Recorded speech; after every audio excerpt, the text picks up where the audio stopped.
ಮಹಾಗೌರಿ ದಸರಾ ಹಬ್ಬ ಎಂದರೆ ಹಿಂದೂಗಳಿಗೆ ಅದ್ದೂರಿ ಹಬ್ಬಗಳಲ್ಲಿ ಒಂದು. ಈ ದಿನವನ್ನು ಪವಿತ್ರ ದಿನ ಎಂದು ಆರಾಧಿಸುತ್ತಾರೆ. ನವರಾತ್ರಿಯಲ್ಲಿ ದುರ್ಗೆಯ 9 ಸ್ವರೂಪಗಳನ್ನು ಆರಾಧಿಸುತ್ತೇವೆ. ನವರಾತ್ರಿ 8ನೇ ದಿನ ಮಹಾಗೌರಿಯನ್ನು ಪೂಜಿಸುತ್ತೇವೆ. ನವರಾತ್ರಿ 8ನೇ ದಿನದ ಪೂಜೆಯು ಮಹಾ ಅಷ್ಟಮಿ ತಿಥಿಯಂದು ಮಹಾಗೌರಿಯನ್ನು ಆರಾಧಿಸಲಾಗುತ್ತದೆ. ನವರಾತ್ರಿಯ 8ನೇ ದಿನದಂದು ಮಹಾಗೌರಿ ದೇವಿಯನ್ನು ಪೂಜಿಸಲಾಗುತ್ತದೆ. ಮಹಾಗೌರಿಯು ತನ್ನ 16ನೇ ವಯಸ್ಸಿನವರಾಗಿದ್ದರು. ಗೌರಿ ಎಂದರೆ ಆಕೆಯು ಪರ್ವತ ಅಥವಾ ಹಿಮರಾಜನ ಮಗಳೆಂದು ಹೇಳಲಾಗುತ್ತದೆ.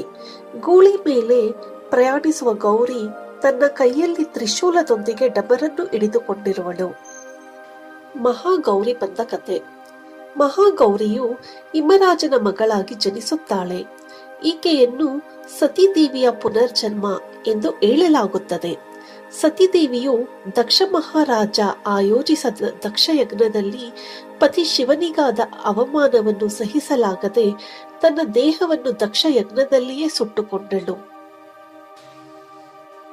ಮುಂದಿನ ಜನ್ಮದಲ್ಲಿ ತನ್ನ ದೇಹವನ್ನು ಪಾರ್ವತಿಯಾಗಿ ಹಿಮರಾಜನ ಮಗಳಾಗಿ ಅಂದರೆ ಮಹಾಗೌರಿಯಾಗಿ ಯೌವನಾವಸ್ಥೆಗೆ ಬಂದಾಗ ನಾರದ ಮಹರ್ಷಿಗಳು ಮಹಾಗೌರಿಯನ್ನು ಭೇಟಿಯಾಗಿ ತಪಸ್ಸಿನ ಆದಿಯನ್ನು ಅನುಸರಿಸಿದರೆ ಇಂದಿನ ಜನ್ಮದಲ್ಲಿ ಪತಿಯಾಗಿದ್ದ ಶಿವನನ್ನು ಮದುವೆಯಾಗಬಹುದು ಎಂದು ಹೇಳುತ್ತಾರೆ. ಈ ಜನ್ಮದಲ್ಲಿಯೂ ಶಿವನನ್ನು ಮದುವೆ ಆಗ ಬಯಸುವ ಮಹಾಗೌರಿಯು ಅತ್ಯಂತ ಕಠಿಣ ತಪಸ್ಸನ್ನು ಮಾಡಲು ಆರಂಭಿಸುತ್ತಾಳೆ. ಗೌರಿಯು ಶಿವನನ್ನು ಒಲಿಸಿಕೊಳ್ಳಲು ಸಾವಿರಾರು ವರ್ಷಗಳ ಕಾಲ ತಪಸ್ಸನ್ನು ಮಾಡುವಳು. ಮಹಾಗೌರಿಯು ತಪಸ್ಸಿನಲ್ಲಿ ಸಂಪೂರ್ಣವಾಗಿ ಮಗ್ನರಾಗಿರುವ ವೇಳೆ ದೇಹದಲ್ಲಿ ಧೂಳು ಹಾಗೂ ಕೊಳಕು ತುಂಬಿರುವುದು. ಆಕೆ ಆಹಾರ ಹಾಗೂ ನೀರನ್ನು ಬಿಟ್ಟು ಸಂಪೂರ್ಣವಾಗಿ ತಪಸ್ಸಿನಲ್ಲಿ ತೊಡಗಿಕೊಳ್ಳುವಳು. ಬಿಸಿಲಿನಿಂದಾಗಿ ಆಕೆಯ ದೇಹವು ಸಂಪೂರ್ಣವಾಗಿ ಕಪ್ಪಾಗಿರುವುದು ಮತ್ತು ಆಕೆಯು ಸಾವಿರಾರು ವರ್ಷಗಳು ಹೀಗೆ ಇರುವಳು. ಶಿವದೇವರು ಆಕೆಯ ತಪಸ್ಸಿನಿಂದ ಪ್ರಭಾವಿತರಾಗಿ ಆಕೆಯ ದೇಹವನ್ನು ಹೊಳೆಯುವಂತೆ ಮಾಡಲು ಗಂಗಾದೇವಿಯನ್ನು ಬಿಡುವರು. ಇದರಿಂದಾಗಿ ಮಹಾಗೌರಿಯ ಅವತಾರವು ತುಂಬಾ ಕಾಂತಿಯುತ, ಬಿಳಿ ಹಾಗೂ ಧಾನ್ಯಾಸಕ್ತದಲ್ಲಿರುವುದು. ಮಹಾಗೌರಿ ರೂಪ ಅತ್ಯಂತ ಸುಂದರ ಮತ್ತು ಸೌಮ್ಯಯುತವಾಗಿರುತ್ತದೆ. ಮಹಾಗೌರಿಯು ಸುಂದರವಾದ ಮೈಬಣ್ಣವನ್ನು ಹೊಂದಿದ್ದು ಮುದ್ದಾದ ಮುಖವನ್ನು ಹೊಂದಿರುತ್ತಾಳೆ. ಆಕೆಯು 4 ಕೈಗಳನ್ನ ಹೊಂದಿರುವ ಮಹಾಗೌರಿ ಯಾವಾಗಲೂ ಗೂಳಿಯ ಮೇಲೆ ಸವಾರಿ ಮಾಡುತ್ತಾಳೆ. ಆಕೆಯ ಮೇಲಿನ ಬಲಗೈ ಅಭಯ ಮುದ್ರೆಯಲ್ಲಿದ್ದಂತೆ ತಾಯಿ ಕೆಳಗಿನ ಕೈಯಲ್ಲಿ ತ್ರಿಶೂಲವನ್ನು ಹಿಡಿದಿದ್ದಾಳೆ. ಮೇಲಿನ ಎಡಗೈ ಡಮರುವನ್ನು ಹಿಡಿದಿದೆ ಮತ್ತು ಕೆಳಗಿನ ಕೈ ವರಮುದ್ರದಲ್ಲಿದೆ. ಆಕೆಯ ವಾಹನ ವೃಷಭ. ಆದುದರಿಂದಲೇ ತಾಯಿಯ ಈ ರೂಪವನ್ನು ವೃಷಾರೂಢ ಎಂದು ಕರೆಯುತ್ತಾರೆ. ಸ್ವಭಾವತಃ ಈಕೆ ಶಾಂತ ರೂಪದವಳು. ಮಹಾಗೌರಿಯ ಆಭರಣಗಳು ಮತ್ತು ಬಟ್ಟೆಗಳು ಬಿಳಿ ಬಣ್ಣದಲ್ಲಿರುತ್ತವೆ.